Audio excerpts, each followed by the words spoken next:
hurried up when the president needed to walk to church. And just today, Congress heard testimony from Adam DeMarco, a National Guard officer deployed at Lafayette Square, confirming that he expected the square to be cleared after the curfew, after 7 p.m. I'm sorry, who was that? Adam DeMarco, National Guard. In the afternoon, I didn't have a question for you, sir. In the afternoon, you told us that you learned of the president's interest in crossing the square to go to the church.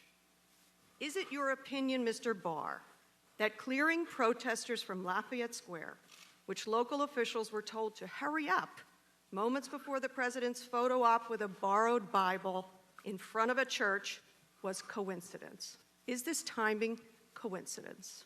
I believe it is, yes. It's not post hoc ergo propter hoc. Is that what you're saying? With the Latin. In a related matter, when asked about the use of pepper bombs fired... It wasn't a coincidence in this set, if you would permit me, Congresswoman. Okay? As I said, I use the analogy of MacArthur at Leyte Golf. We heard okay? that. Thank yeah? you. I'll reclaim okay, so...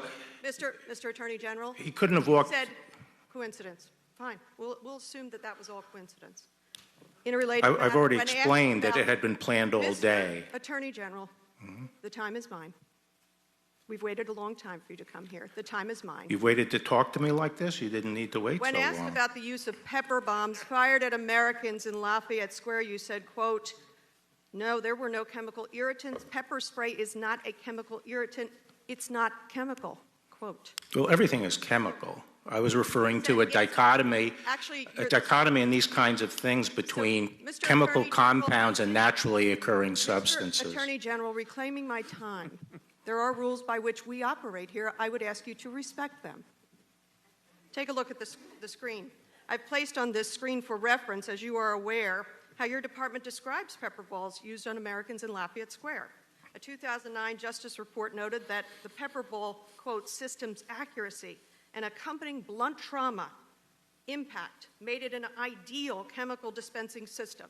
So while you, in a quote, said it's not chemical, you today confirm it is chemical, and you're aware of your department's policy, are you not? What policy? The one I've just provided to you. What does it say? What's the policy? Well, I showed it to you.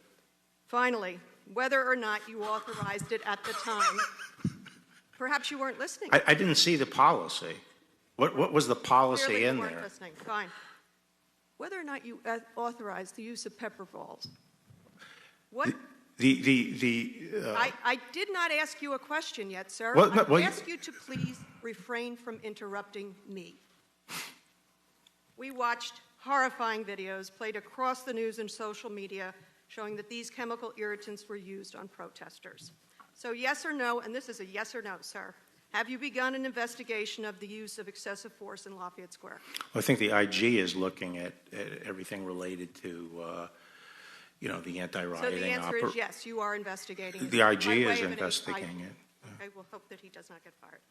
Tragically, what happened in Lafayette Square is no longer an isolated incident.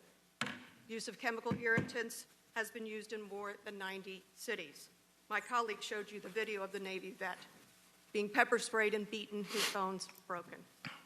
Whether or not you thought this was appropriate at the time, have you now called for law enforcement to stop using these chemical irritants on protesters? Yes or no? Pepper spray?